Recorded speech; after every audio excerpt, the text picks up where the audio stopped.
아침을 시작하는 슬기로운 방법. 오늘 내게 이로운 뉴스. 묘영이의 출발 새아침. 묘영이의 출발 새아침 3부 문을 활짝 열었습니다. 먼저 경제 박뉴스 시작합니다. 알면 대박. 모르면 쪽박. 경제 박뉴스. 복잡하고 어려운 경제 이야기를 쉽고 재미있게 풀어드리는 시간입니다. 알면 대박 모르면 쪽박 경제 박뉴스 참 좋은 경제연구소 이인철 소장 만나겠습니다. 소장님 안녕하세요. 예, 안녕하세요. 네, 결국 또 법정 시한을 넘겼네요. 법정 시한을 넘긴 내년 최저임금 논의. 자, 어쨌든 오늘 제4차 전원회의를 열고 협상을 진행한다고요? 그렇습니다. 최저임금위원회가 오늘과 오는 7일입니다. 잇따라 전원회의를 열어서 최저임금을 논의합니다. 최저임금위원회는 올해도 예정대로 이제 법정 심의 기간 지난 6월 29일을 준수하지 못했죠. 디데이가 6월 29일이었는데요. 이날 3차 전원회의가 진행이 됐지만 노사 양측 모두 최초의 요구안도 제출하지 못한 겁니다. 이 최저임금위원회는 근로자위원, 사용자위원, 공익위원 각각 9명씩 총 27명으로 구성되어 있습니다. 통상 이제 노사가 낸 요구안을 놓고 차이를 좀 좁히는 방식으로 협상이 진행이 되는데 이처럼 이제 법정 시한을 넘길 때까지 최초 요구안까지 내놓지 못한 것은 굉장히 이례적입니다. 이에 앞서서 민주노총은 내년 최저임금은 올해보다 올해 이제 8,590원이었는데 25.4% 오른 시간당 1,770원을 요구했습니다. 그러나 한국노총은 이것은 조율된 게 아니다. 경제 위기 상황에서 국민 눈높이를 고려해서 공동 요구안을 준비하겠다라면서 노노 엇박자가 났습니다. 경영계는 이 코로나19로 경영난이 심각하기 때문에 최소 동결해야 한다라고 이제 맞서고 있는 상황인데요. 어쨌든 법정 시한은 넘겼지만 이제 확정 고시하는 시점이 오는 8월 5일이고요. 또 이의 제기 기간 등을 고려하게 되면 20일 전인 7월 16일까지 합의하면 법적 효력에는 문제가 없는데 과연 오늘 회의에서 노사 양측이 최초 요구안이 나올지 주목이 됩니다. 네, 그런데 최저임금위원회가 29일에 3차 전원회의에서 내년도 최저임금 업종별 차등 적용 안건을 표결에 붙였는데 부결됐다 이런 얘기가 있던데 그렇다면 내년도 최저임금도 기존 방식대로 모든 업종에 대해서 같은 금액을 적용하는 겁니까? 그렇습니다. 모든 업종에 대해서 똑같은 금액이 내년에도 적용이 됩니다. 말씀하신 것처럼 3차 전원회의에서 이 최저임금 업종별 차등 적용 안건을 표결에 붙였는데 참석 인원 27명 가운데 반대가 14표여서 부결된 겁니다. 찬성이 11표, 기권이 2표였는데요. 이 업종별 차등 적용 방안은 이 경영계에서 요구했던 겁니다. 노동 강도나 생산성, 수익성 등이 다 제각각이다. 그리고 이제 해외에서도 최저임금을 일률적으로 적용하기보다는 이 업종별, 지역별 차등하고 있다라는 거고요. 우리나라 최저임금법 제4조에도 이 사업장 종류별로 구분해서 정할 수 있도록 명시가 돼 있지만 그러나 우리나라에서 최저임금제가 시행된 첫 적용된 1988년 첫 해만 시행이 됐고요. 다음에 이듬해 바로 폐지가 됐습니다. 일단 노동계 입장은 뭐냐? 노동계는 이러면 업종별 빈부격차가 생긴다. 나쁜 업종이라는 임금이 낮은 업종이라는 낙인 효과가 있다. 특히나 저임금 노동자를 보호하자는 취지와는 좀 맞지 않는다. 라면서 반대해 왔고 결국 내년에도 무산된 겁니다. 그렇게 되는군요. 자, 그리고 또 이 얘기도 한번 해봐야 되겠습니다. 대규모 환매 중단 사태를 야기했던 이 옵티머스 자산운용. 여기에 대해서 긴급 영업정지 명령이 내려졌네요, 결국에. 그렇습니다. 금융위원회가 어제 회의를 열고 이 환매 중단 사태를 촉발한 옵티머스 자산운용에 대해서 영업 전부 정지 의결을 했습니다. 투자자를 보호하고 펀드 관리, 운용의 공백을 막기 위한 차원인데요. 이래서 이제 옵티머스 자산운용은 어제부터 오는 12월 29일까지 거의 모든 업무를 중단하게 됩니다. 다만 이제 펀드 재산의 배분이나 투자자의 권리 행사를 위한 사무 업무 등 기본적인 업무, 금감원장이 인정하는 일부 업무만 허용하게 되는데요. 이를 위해서 사실은 이 옵티머스 자산운용의 대표이사인 김모 씨를 비롯해서 모든 임원의 직무 집행도 정지됐기 때문에 이 기간 동안 임원 직무를 대리할 관리인으로 예금보험공사 금융감독원 직원이 선임이 됐습니다. 현재 이 옵티머스 자산운용이 운용 중인 펀드는 총 46개고요. 설정액이 5,151억 원인데 지금까지 환매 중단된 규모가 1,000억 원을 넘어선 상태입니다. 전수조사 결과 투자 손실이 확정이 되겠지만 원금 대다수 회수 가능하냐 이 부분에 대한 의문이 제기되고 있는 대목입니다. 라임 투자 운용 관련된 충격이 가시기도 전에 옵티머스 자산운용까지 이러니까 참 여러 가지로 힘이 듭니다. 그리고요, 오늘부터 비말 차단 마스크를 편의점에서도 제한 없이 살 수 있다는 얘기가 있던데요. 그렇습니다. 지금 오늘부터 이제 비말 차단용 마스크 대형마트 편의점에서 전국 오프라인 유통 매장에서 본격적으로 판매가 되는데요. 편의점의 경우에는 이 구매 수량 제한이 없습니다. 소비자들이 가장 손쉽게 비말 차단용 마스크를 구입할 수 있을 것으로 보이고 묶음 단위로 주로 판매가 되는데 가격은 한 장당 500원에서 900원 사이가 될 것으로 보이고요. 대형마트도 장당 500원에서 600원 사이에 팔리는데 1인당 구매 제한이 있습니다. 그리고 이번에 판매가 되는 이 비말 차단용 마스크의 경우에는 KF 인증 마크가 있습니다.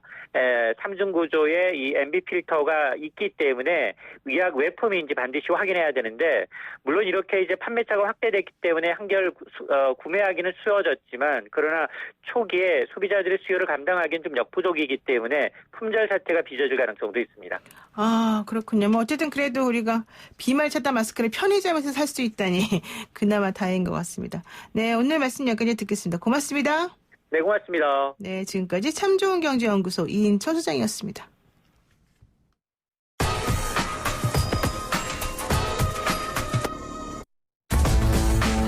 백기정 2호선의 사건 와이파이. 하나의 사건을 입체적으로 풀어보는 시간, 사건 와이파이 시간입니다. 오늘도 이성과 감성의 이해를 도와주실 두 분 모셨습니다. 부드러운 카리스마 북카 백기정 전 수사경찰서 강력팀장 나와 계시고요. 안녕하세요. 네, 안녕하십니까. 나이스데이입니다. 갑자기 영어로 또. 네.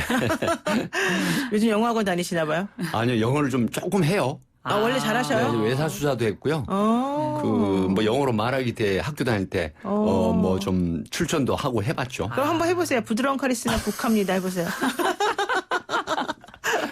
네. 너무 시간 많이 뺏으면 안 되죠. I'm soft 카리스마.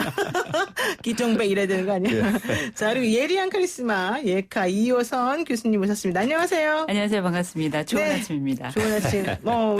우리 예카님은 뭐 영어 안 하십니까? 영어요? 저는 그냥 국어 존중자입니다. 그렇죠. 예, 맞습니다. 자. 그런데요, 정말 저는 화가 나서 이 뉴스를 들으면서 너무너무 화가 많이 나더라고요. 아동학대 문제가 왜 이렇게 잔인하고 왜 이렇게 지속적으로 왜 이렇게 계속되는지 정말 이해가 안 가는데요.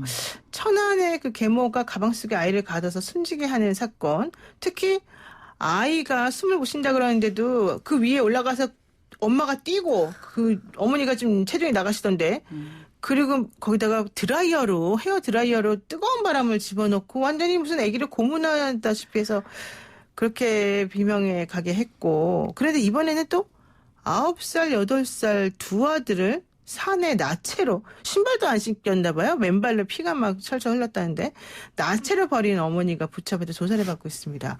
자, 오늘은 이 아동학대에 대한 얘기를 그래서 한번 해보려고 합니다. 정말 얘기하기 싫은데 그래도 해봐야 될 것 같습니다. 본격적으로 얘기 들어가기 앞서서요. 저번에 저희가 다뤘던 가방 감금 사건, 아까 말했던 네. 그 9살짜리 남학생의 사건, 이 어머니 계모에게 살인죄가 적용이 됐습니다. 그렇습니다. 네. 이게 좀 잠깐 설명을 드리면 41세 계모가 어떤 사람이냐면 그 남매를 둔 동거녀예요. 법적으로 부부는 아닙니다. 하지만 그렇죠. 그럼에도 불구하고 이제 그 남편과 함께 사는 거기 때문에 계모라는 표현인데 법적으로는 동거녀일 뿐이다. 그러니까 이게 6월 1일 날 12시경에 이제 큰 가방, 그 말을 듣지 않는다 그래서 자기 친아이들에게는 그런 행동을 하지 않았는데 가방에다 감금을 하고 3시간 후에 용변을 본단 말이죠. 그러니까 아이가 용변을 보니까 이걸 다시 더 작은 가방에 감금을 하고 외출을 합니다. 근데 돌아와서 저녁 7시 20분경에 보니까 뭐 좀 움직임이 없거나 신음소리, 울음소리가 줄어들었어요. 이제 이런 부분들이 있으면 신속하게 조치를 했어야 됨에도 불구하고 검찰에서 아동학대 치사로 송치를 받았어요. 경찰에서. 천안지청이 사건을 했는데 구속 기소를 했는데 제명을 살인 혐의로 바꿨다. 이유가 뭐냐면 제가 말씀드린 것처럼 미필적 고의라고 우리가 흔히들 말을 하는데 죽어도 좋다고 하는 인식, 결국 살인의 고의가 있었다라고 판단을 한 것 같아요. 그러니까 충격적인 건 또 뭐냐면 그 현장 조사를 잘 또 했더라고요. 뭐 시간이 경찰에서는 그 한정된 한 7일밖에 없어서 못했겠지만 어쨌든 검찰이 재수사를 했는데 문제는 어떤 거냐면 제가 충격적인 건 아이가 가방 속에 갇혀서 숨 못 쉬겠다고 했어요. 네. 그런데 방금 말씀하셨지만 체중이 상당히 우람한 분입니다. 뭐 제가 알기로 80kg 정도 된다고 하는데 그래요? 이 아이 체중이 몇 킬로그램이었냐면 정상적인 아이가 30kg대 돼요. 근데 25kg 부검을 해보니까. 근데 이 사람이 이 25kg밖에 되지 않는 아이를 가방 속에 가둬놓고 그 위에 올라가서 뛰었단 말이죠. 엄마가. 그리고 그것뿐만이 아니라 헤어드라이기가 뭡니까? 강한 그 뜨거운 바람이 나오는 걸 이걸 틀어서 가방 속에다가 뜨거운 공기를 주입을 해요. 이거 어떻게 되겠어요? 왜 그랬을까요? 그러니까요. 그리고 제가 더욱 충격적인 건 뭐냐면 이 검찰 조사가 아이들이 친남매가 있다고 제가 말씀드렸잖아요. 네.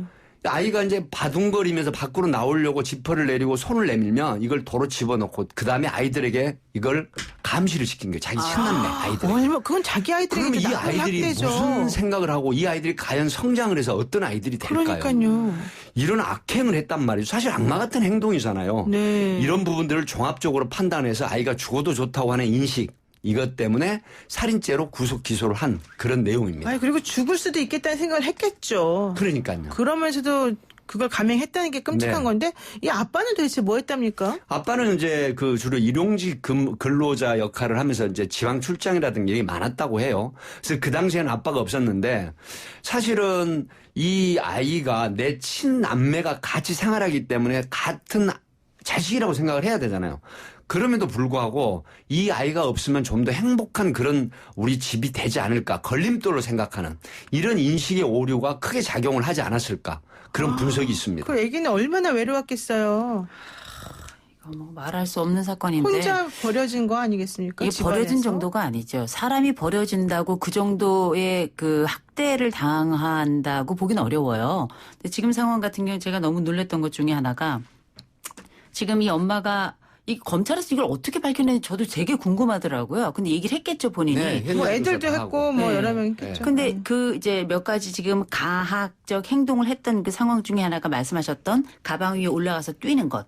이거는 둘 중에 하나죠. 하나는 보통 이렇게 뛰거나 뭐 호흡이 불가능한데도 불구하고 뜨거운 바람을 집어넣었다. 이거는 보통 어떤 상황에서 발생하냐면 복수의 상황에서 가능할 거고요. 이건 아주 치명적 가학이잖아요. 또 한 가지는 어떤 쾌의 감각도 있지 않았을까. 이거는 사실 어떤 가방 위에 올라와서 뛴다는 건 죽거나 아니면 내가 그 행동이 재밌거나 둘 중에 하나로 우리가 판단을 해야 될 것 같은데 어떤 것인지는 알 수 없으나 지금 이 상황에서 이 엄마가 이 엄마라고 보기 어렵겠죠. 이 가해자가 학대 행위자가 보였던 이 상황은 죽음을 충분히 저는 뭐 가늠할 수 있을 거라고 생각했고 만약에 이게 죽음까지 생각하지 않았다 하더라도 최고의 고통을 유발하겠다라고 하는 의도가 눈에 보이는 거거든요.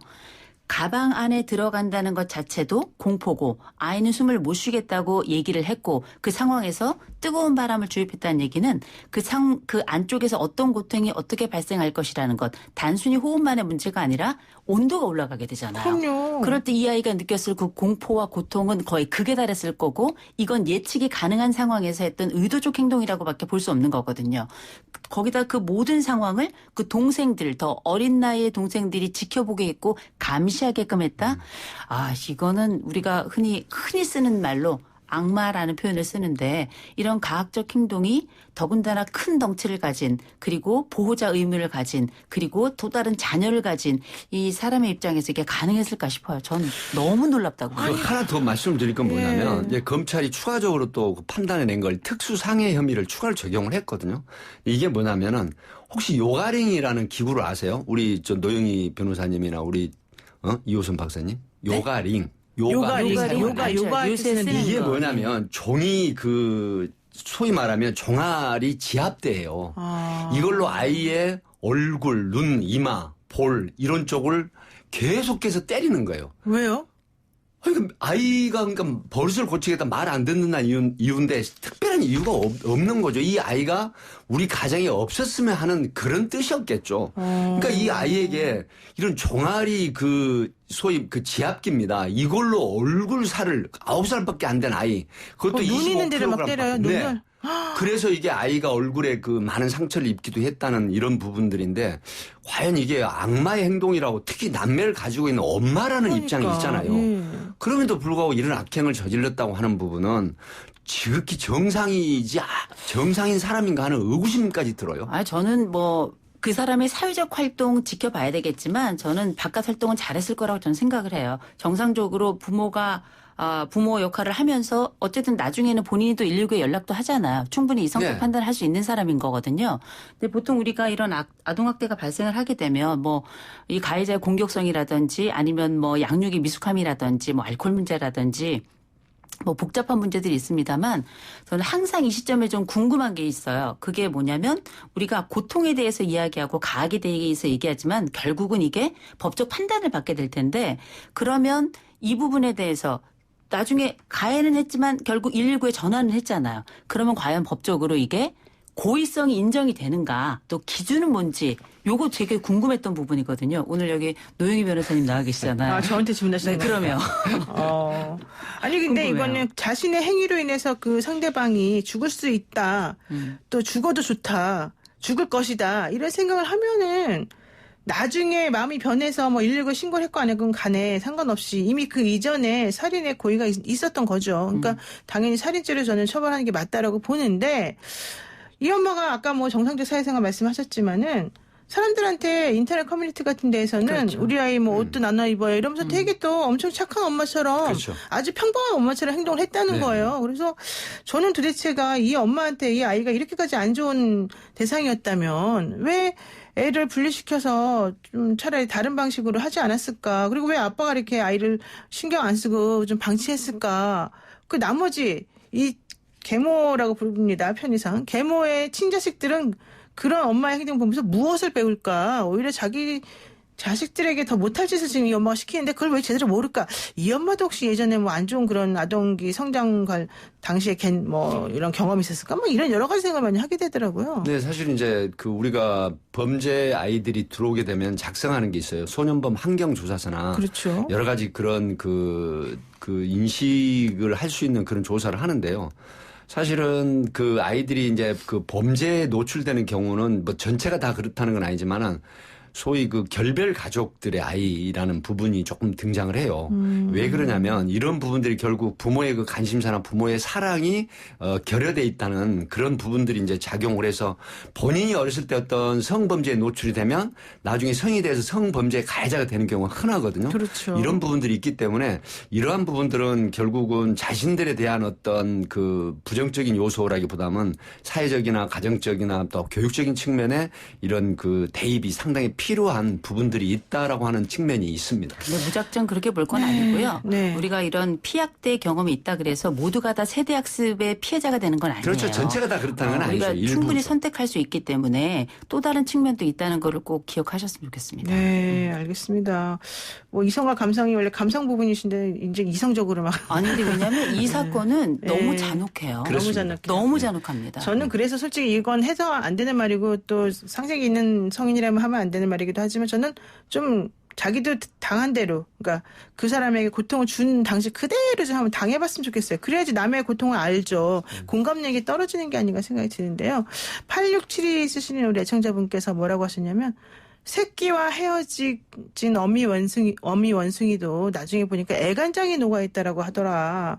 부모라고 다 부모가 아닌데 왜 이런 일을 했을까요? 이렇게 정말 너무 안타까운 그런 좋은 심경을 표현이시네요. 얘기해 주셨습니다. 자, 좋습니다. 가방 계모 사건 얘기를 지금 했고. 저 이 사건도 이거를 도대체 정말로 훈육의 차원이라고 봐야 될지 아니면 이 엄마가 잠깐 화가 나서 이런 건지 잘 모르겠어요. 자, 백팀장님, 산속에서 아이 2명이 나체로 산을 내려오다가 맨발로 내려오다가 주민의 신고에서 구조를 받은 사건이 얼마 전에 있었지 않습니까? 네, 이게 무슨 일반화된 사건입니까? 용어를 또 쓰겠습니다. 네. 스토리텔링을 하겠습니다. 네네. 지난 20일 새벽 1시경이죠. 서울 개화산. 내서 그렇게 높지는 않아요. 뭐 몇백 미터 정도이긴 하지만 새벽 1시에 갑자기 112로 신고가 들어옵니다. 어떤 신고 내용이냐.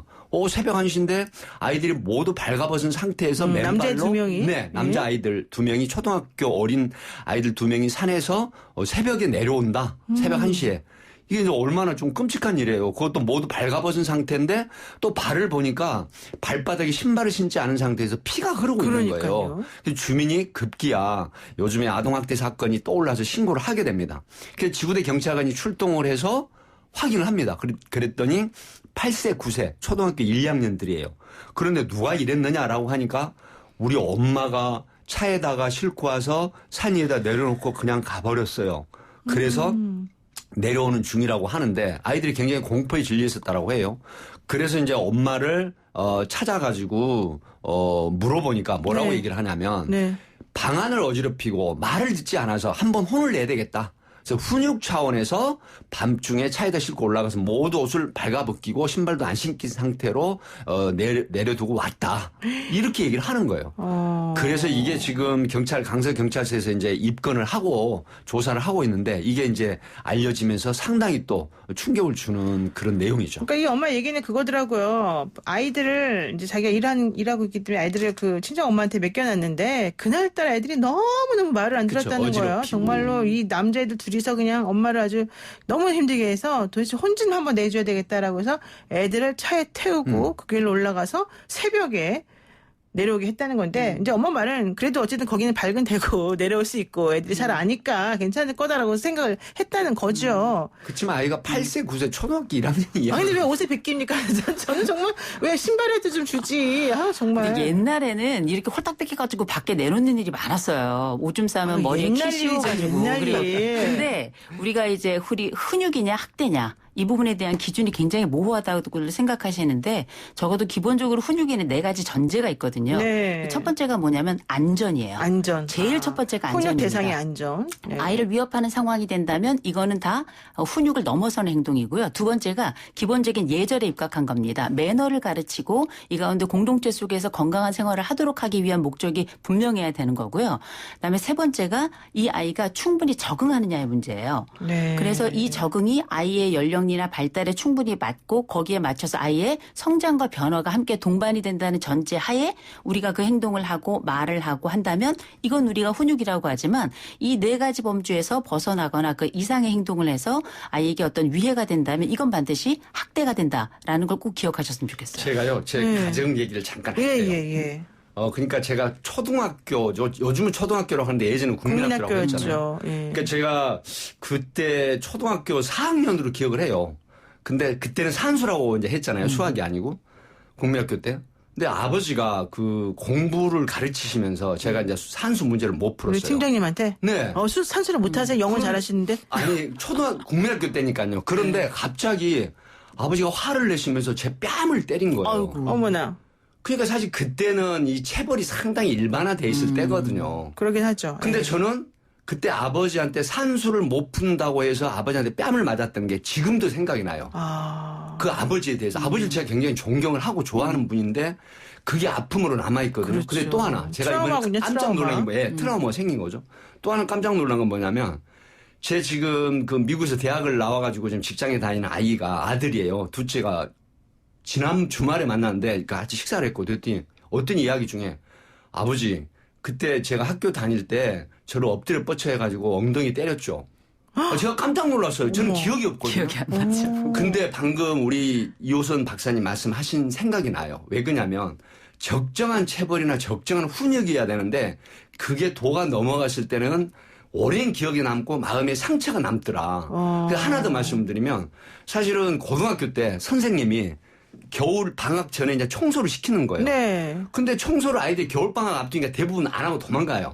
제가 이제 그때 좀 책임자였는데 갑자기 선생님 오셔가지고 다짜고짜 제 뺨을 주먹빵 때려요. 어머나. 그러니까 나오는데 평소에 그분을 제가 되게 좋아했어요. 근데 겨울이니까 나오니까 뺨이 되게 따뜻하고 좋긴 했는데 지금도 그 선생님을 수십 년이 지났음에도 불구하고 미운 생각이 들어요. 그러니까 기본적으로 수치심과 모욕감이라고 네. 하는 감정이 상흔으로 남기 때문에 우리가 이런 것들을 이제 트라우마라고 부르는 거잖아요. 근데 이런 상흔들이 반복적으로 되는 경우에는 그게 아이에게 절대 훈육이 되기가 어려워요. 네. 방법의 문제도 있지만 결과를 장기적으로 좀 살펴보는 안목이 부모에게는 꼭 필요한 것이 아이를 바로 키우고자 하는 기본적인 전제가 훈육이긴 한데 이 전달의 방법이 문제가 된다면 이거는 본인이 가해자가 되고 학대자가 된다는 걸 반드시 기억해야 된다는 네. 거죠. 근데 어쨌든 피해자들이 이렇게 몇십 년이 지나도 그때 그 장면을 잊을 수가 없는데 가해자들은 또 다 잊어버렸잖아요. 저도 잊어버린 아버님도 거죠. 잊어버리셨죠? 본인도 잊어버리시고. 예. 예, 그러니까 그렇게 되더라니까요.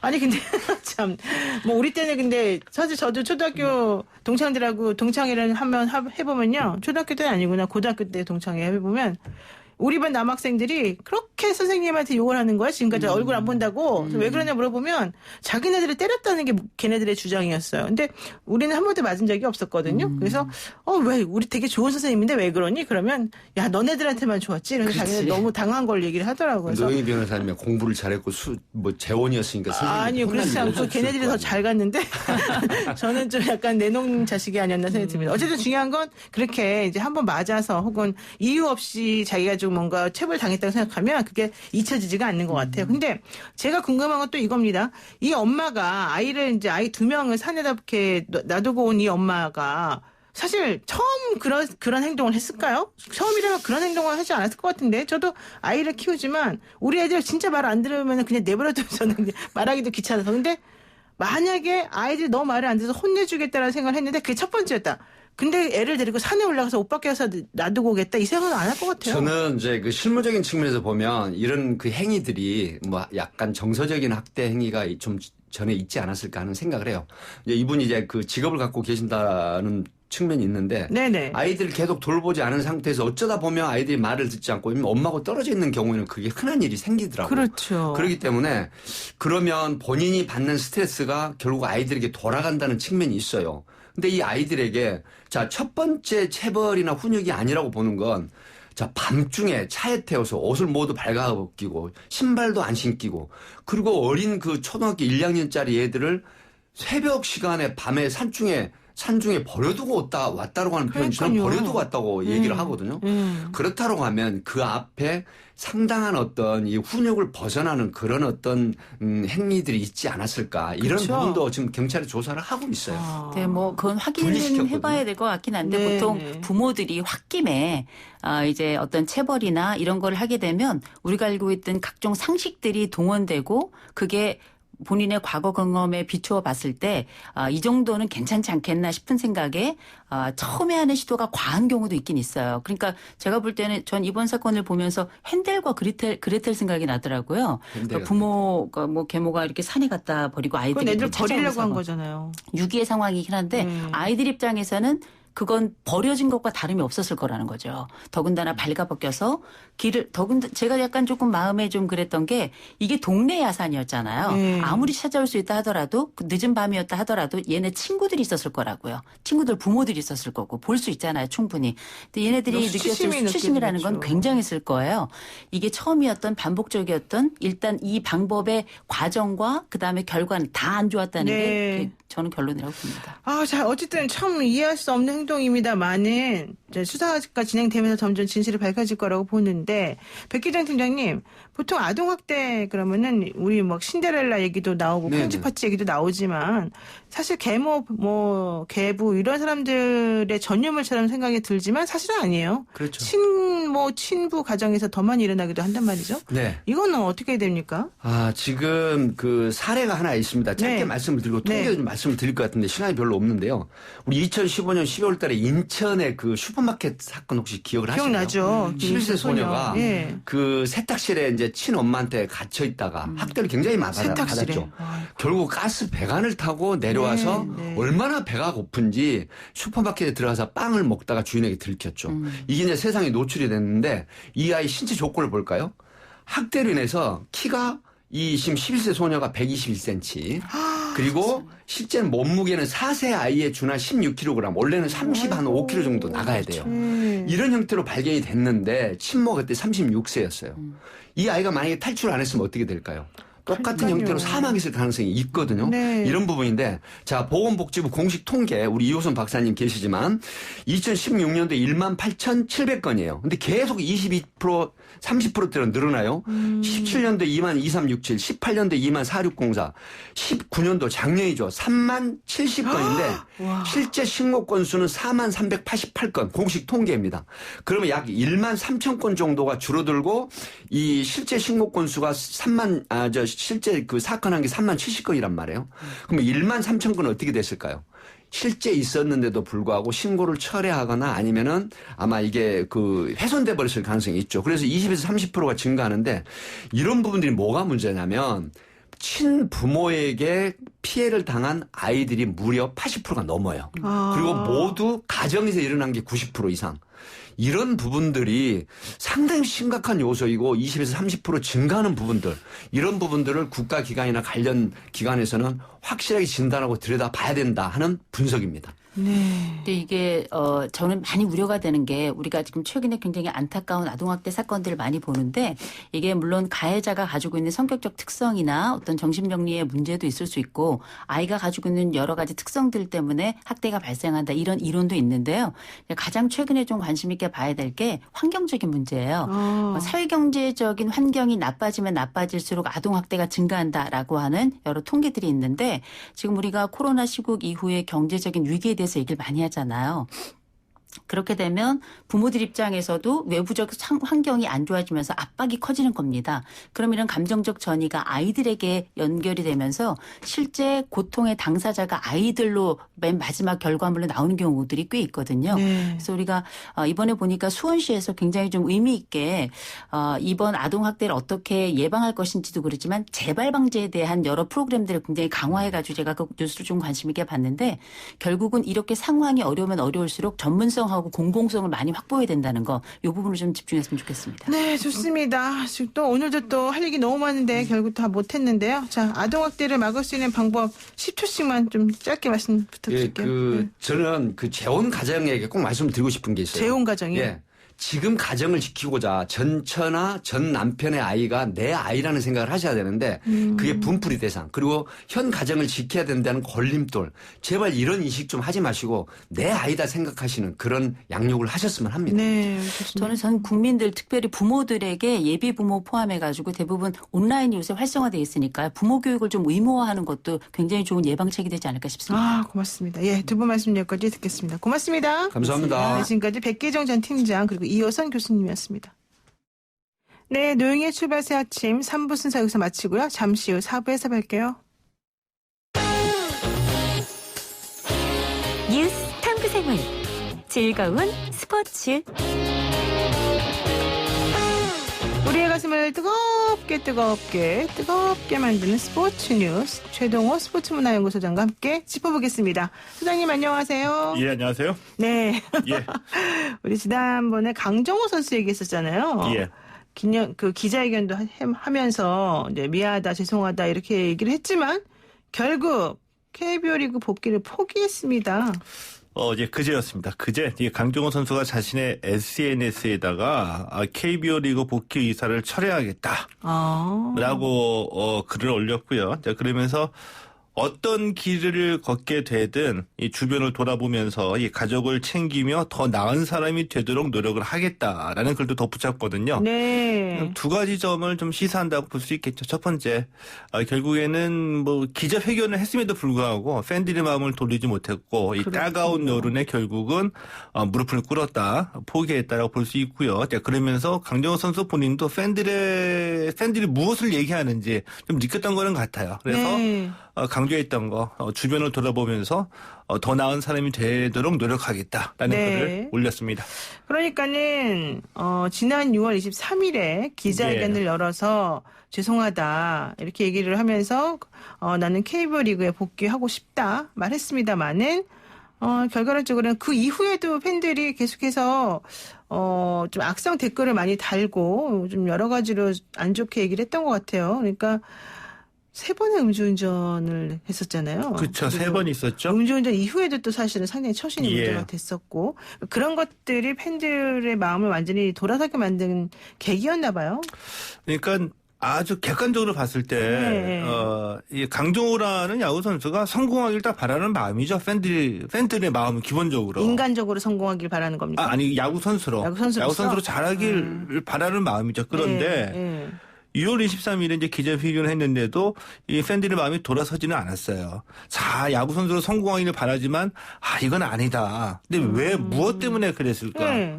첫 번째는, 3번의 음주운전 이후에 진정성 있는 사과를 하지 못했다. 그리고 팬들이. 즉시 했었어야죠, 즉시. 예, 맞죠. 그리고 사과를 하지 않으면서 뭐 야구로 보답하겠다 이런 얘기를 했던 것도 결정적이었었고요. 자, 이제 그렇게 이러다 보니까 팬들이 보기에 지은 죄가 너무 크다. 이건 좀 아니다.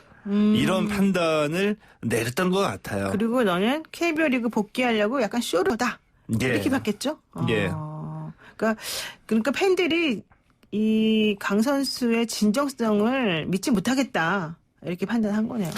그래서 결국은 그 기자회견 이후에도 팬들의 마음이 돌아서지는 않았던 것 같고요. 이제 강정호 선수가 앞으로 어떻게 되냐. 이제 많은 분들이 이 질문해 주시거든요. 그렇죠. 두 가지 중에 하나라고 봅니다. 하나는 이제 본인이 원하지 않는 방식으로 은퇴를 하게 되면서 야구 선수로서 생명이 끝나는 거, 이 길을 선택할 수도 있겠고요. 또 하나는 뭐냐면은 나는 그래도 야구를 놓지 못하겠다. 지금 몇 살이죠? 33이죠.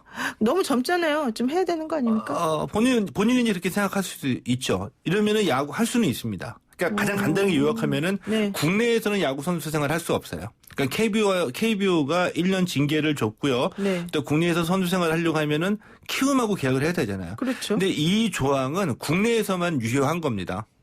미국 가서 마이너리그 다시 시작할 수도 있고 타이완이나 일본 프로야구의 팀에 입단을 해서 거기 선수 생활을 할 수도 있거든요. 그러니까 혹시라도 강정호 선수가 나는 다시 재기해가지고 팬들에게 내 나름대로 내가 사죄하는 방식을 보여주겠다라고 결심할 수도 있죠. 이렇게 되면 해외에서 뛸 수도 있는 거고요. 그러니까 국내에서 야구 선수를 뛸 수 없다는 게 1년만 뛸 수 없는 거 아닙니까? 앞으로 계속 못 뛰나요? 1년이라는 조항은 선수 등록한 시점부터 그 선수 등록하기 위해서는 팀에 들어가야 되잖아요. 그렇죠. 지금은 키움만이 보류권을 갖고 있기 때문에 키움에만 들어갈 수 있는 거죠. 근데 지금 키움이 안 받아주는 거예요? 키움도 안 받아주는데 일단은 형식적으로는 강정호 선수가 먼저 그렇게 처리하겠다라고 먼저 표현을 했죠. 그러니까 나중에라도 어쨌든 키움이 받아준다라고 마음을 바꾸면 또 좀 뛸 수도 있는 거네요.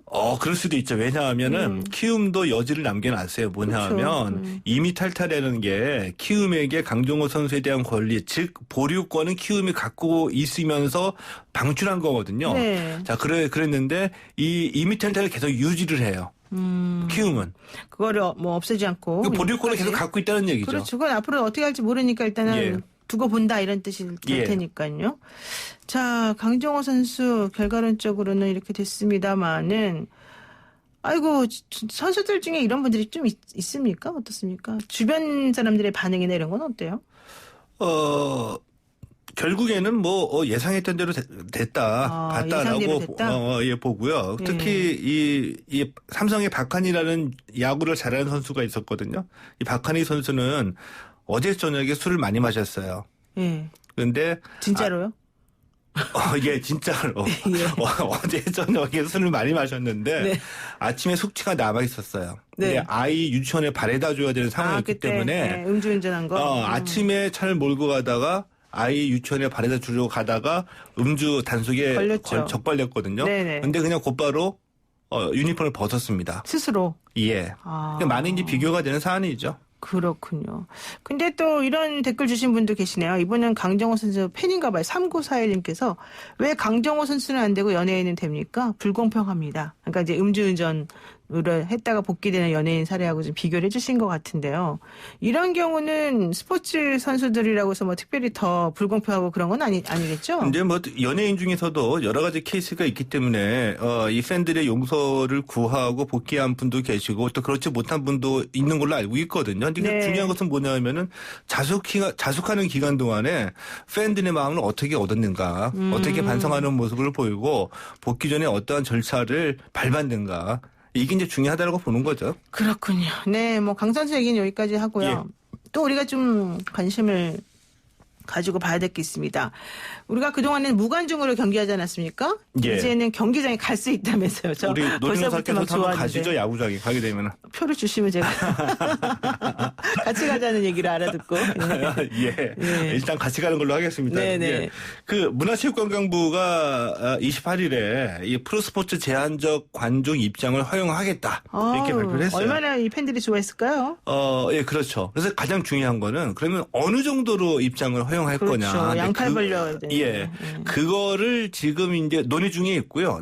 빠르면 이번 주 안에 프로야구는 입장이 허용이 될 것 같아요. 일단 KBO에서는 25에서 30% 정도 관중 입장으로 출발을 하겠다. 전체 그러니까 이 기준이 좌석수 대비. 좌석수 대비. 예. 네. 프로축구연맹은 40% 이내로 입장을 시키겠다. 오. 그래서 이 뭐 프로축구나 프로야구는 일단 방역 대비는 완벽하게 준비가 끝났고요.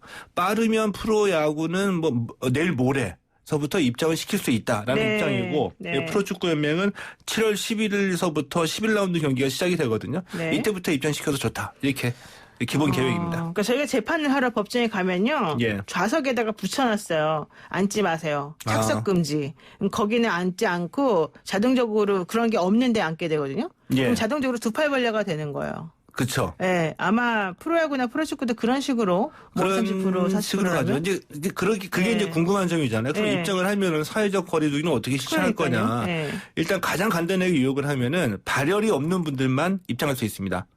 모든 출입구에다 다 체크를 합니다. 우리도 그래요. 예, 예. 들어가면 법원도? 자동으로 이렇게 다 스캔하죠. 예. 마스크 안 쓰면 못 들어가죠. 못 들어가요. 예. 마스크 써야지 혼나요, 됩니다. 그리고 막. 예. 예. 아까 말씀하신 대로 들어가게 되면 전후 좌우로 한 칸씩 띄어서 예, 다 앉게 뛰라고 됩니다. 그러죠. 예. 그러면 어떤 일이 벌어질지 저는 약간 궁금한 점이 한 점이 하나가 있어요. 그러니까 예를 들면은 프로야구하고 프로축구의 관중의 그 특성을 유형별로 비교를 해보면 네. 야구는 커플의 입장이 훨씬 더 많아요. 아, 그러겠네요. 진짜. 가족은 그리고 축구는 가족의 입장이 훨씬 더 아빠랑 많고. 아들이 많이 가죠. 예. 예. 자 그러면 이 커플들은 과연 이 떨어져 앉게 되는데 앞으로 허용이 되면은 만약 갈까 안 갈까 이게 좀 궁금해지기도 하네요. 지금 연세가 어떻게 되시죠? 우리 소장님 죄송하지만.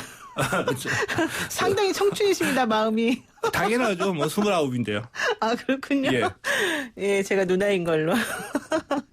네, 웃자고 말인데 어쨌든 간에 참 그런 걸 걱정해 주시는군요. 연인끼리 어떻게 가나. 이게 지금 뭐, 왜 아버지랑 아들이 갔을 때는 어떻게 하나 이걸 걱정 안 하시고 연인을 걱정하십니까? 뭐 아버지와 아들은 아들 입장에서는 뭐 떨어져 앉거나 말거나? 앉으면 또 편할 수도 있죠. 편할 수도 있고 그런데 커플들의 마음은 그게 아니고 이게 이 스포츠에서 객단가 이런 거 따지거든요. 아, 그래요? 예, 그것도 뭐지? 객단가에다가 이 그 관중의 그 추위 변화 뭐 네. 이런 걸 따지니까 네. 상징적으로 말씀드렸습니다. 아, 그렇군요. 아드님하고 사이가 안 좋으신 걸로 좀 자, 그리고 어쨌든 마스크 안 쓰면 여기도 입장이 안 되는 거고요. 예. 네, 그렇군요. 자, 또 이 얘기 한번 해보겠습니다. 기성용 선수 관심이 요즘 또 모아지고 있는데 지금 국내에 와 있어요? 기성용 예, 선수가? 그렇습니다. 예. 기성용 선수 우리가 올 초에 한번 얘기를 했었거든요. 네. 근데 FC 서울 협상 결렬됐다. 또 전북 현대와 도장 찍기 직전에 또 결렬됐다. 그래서 스페인 마요르카라는 팀에 계약을 했다. 마요르카. 예. 네. 근데 이 4개월짜리 초단기 계약이었습니다. 그렇게 짧은 계약도 하나 보네요. 예, 그렇습니다. 그러니까 필요할 때 잠깐 올 시즌만 너가 좀 책임을 져줘. 이런 의미죠. 네. 6월 30날에 이제 계약이 종료가 됐고요. 국내에 들어와서 이제 자가 격리 중인데, 자 그러니까 팬들이 드디어 이제 그 기성용 선수를 열심히 쳐다보고 있는 거죠. 그렇죠. 빨리 와라. 예. K리그로. K리그로 와라. 음. FC 서울에 복귀할 거냐? 음. 아니면은 다시 FC 서울과 도장 찍지 못하고 네, 해외로 나갈 다시 거냐? 나갈 거냐? 예. 이게 이제 관심사로 떠오르고 있는 겁니다. 네. 자, 국내에 복귀하면은 뭐 어디서든 우리가 볼 수 있겠지만 국내 복귀 안 하면 또 해외 가버리니까 우리가 못 예. 보는 거잖아요. 근데 올 초에 이제 기성용 선수가 이런 얘기를 한 적이 있어요. 나도 이제 얼마 남지 않았다. 기성용 선수가 왜 얼마 남지 않았다 그러죠? 31살입니다. 젊잖아요. 근데도. 젊죠. 네. 근데 이 젊은 이 기간, 얼마 남지 않은 이 기간에 나의 실력을 보여줄 수 있는 시간을 국내에 복귀해서 국내 팬들에게 보여주고 난 다음에 멘트를 하겠다. 근데 그렇지 않은 경우도 있어요. 뭐냐면은 끝까지 해외에서 뛸 수 있을 만큼 뛰고 난 뒤에 마무리는 국내에서 하겠다. 이 얘기는 저는 조금 이제 동의하지 못하는데, 근데 기성용 선수 마음은 제가 이해를 하죠. 이게 맞다고 봅니다. 근데 좀 얘기 들어보면은 해외에 가서 활약을 잘하는 선수들도 한국에서 뛰고 싶은가 봐요. 그런 마음들이 많은가 보죠? 은퇴는 고국의 팬들 앞에서 하고 싶어 하는 게 뭐 이 왜 그래요? 인지상정이겠죠. 일종의 첫 번째는 어떤 그 보답. 그러니까 해외 한국 나와서 팬들에 대한 보답. 예, 이 국제 사법계에서 노영희 변호사가 큰 활약을 펼치면서 20년 동안 뛰었어요. 네. 근데 그걸 그 20년 동안 이 국내 팬들이 변함없는 애정을 보여줬어요. 고마움 느끼고 이들 앞에서 뭔가 해주고 싶은 거죠. 그렇죠. 그렇게- 선수로서 해줄 수 있는 거는 네. 나의 뛰는 모습을 최선 다하는 모습을 보여주는 거니까. 그렇게 보답하고 싶은 마음이 있다. 예. 자, 그러면은 그렇게 국내를 복귀하려면 FC 서울에 우선 협상권이 있으니까 이걸 어떻게 해결해야 되는 거 아니겠습니까? 이제 이게 문제죠. 이게 전북 현대랑도 문제였잖아요. 예. 우선 협상권은 크게 문제는 안 돼요. 우선 협상하면 됩니다. 네. 그 결렬되면 근데 결렬된 거예요. 돈 내야 되잖아요. 근데 위약금이 있죠. 아, 정말 이분이 왜 이러세요? 아, 예. 돈이 많잖아요. 위약금이 26억 원 이게 문제인데. 네, 26원 A 이름도 아니고 어떻게 내요, 이거를? 예, 이 위약금 때문에 전북 현대 관리도 못 갔거든요. 이게 무슨 얘기냐면은 이 지난 시즌에 국내 K리그에서 최고 연봉 받는 선수가 김진수 선수였었거든요. 네. 14억 3,500만 원을 받았어요. 근데 기성용 선수 정도면 최고 대우 받을 만하죠. 그렇죠. 그러면 이제 약간 떨어뜨려서 최소한 연봉 10억 원을 받는다고 쳐요. 그러면은 위약금 26억 원이 있으니까 합치면 36억 원이 들어가죠. 그럼 36억 원을 누가 내줘야죠, 구단에서. 예. 근데 국내 K리그의 구단 재정 형편상 국내 팀 중에서는 한 선수에게 36억 원을 투자할 만한 여유가 있는 팀이 없다는 거예요. 그러면 어떻게 해요, 이제? 때문에 국내에서 복귀하려고 하면 FC 서울 유니폼을 입어야 되는데 FC 서울과는 조금 감정적인 앙금이 남아 있어요. 그러니까 그거 왜 해결이 안 됩니까? 그래서 이제 바로 이제 그 얘기를 팬들이 하는 거죠. 잘 해결해봐라. 빨리 해결해야죠. FC 서울 올 시즌에 성적도 부진하고 네. 여러 가지 문제도 많았는데 기성용 선수 필요하니까 잘 해결해서 데리고 와봐라. 이걸 지금 팬들이 요구를 하고 있는 겁니다. 지금 FC 서울 그래서 욕 많이 먹지 않습니까? 지난번에 이 기성용 선수 놓쳐가지고 비난을 많이 받았고요. 그럼요. 부진하잖아요. 팀도 막 예. 맨날 패하고. 아유, 참. 기성용 선수가 이 감정적으로 좀 이 상했다는 얘기는 무슨 의미냐면은 선수들이 아무리 돈 많이 받으면 좋지만 돈이 전부가 아니라 너가 정말 필요해. 이 얘기를 듣고 싶어 하거든요. 그렇죠. 근데 기성용 선수의 측의 얘기에 의하면은 네. 뭐 와도 그만 안 와도 그만. 좀 기분 나쁘네요. 그러면 갈 수도 없고 안 갈 수도 감정이 없고. 나는 뭐냐. 네. 이 팀이 정말 나를 원하는 거냐. 네. 이런 의미였었습니다. 근데 왜 그래요, FC 서울은? 왜 기성용 선수를 안 예뻐하나요? 싫어하나요? 지난번에는 그러니까 FC 서울 측의 주장으로는 연락이 너무 늦었다. 그러니까 우리는 이번 시즌에 대비해서 선수 구성을 다 완료를 했는데 나중에 연락을 해서 이렇게 하면 우리 뭐 어떻게 하라는 거냐. 좀 괘씸하다 이런 것 같이 느껴지네요. 그러니까 선수보다는 구단이 우월적 지위에 있다는 의식을 가지고 바라본 거죠. 근데 프로스포츠는 완전히 비즈니스거든요. 네. 뭐 구단이 선수보다 우월적인 지위에 있는 게 아니라 동등한 네. 상업적으로 볼 수 있잖아요. 계약은 맺고 계약한 만큼의 용역을 제공하는 건데. 그렇죠. 네, 오늘 스포츠 소식 여기까지 듣겠습니다. 고맙습니다. 네, 고맙습니다. 네, 지금까지 최동호 스포츠문화연구소 소장이었습니다.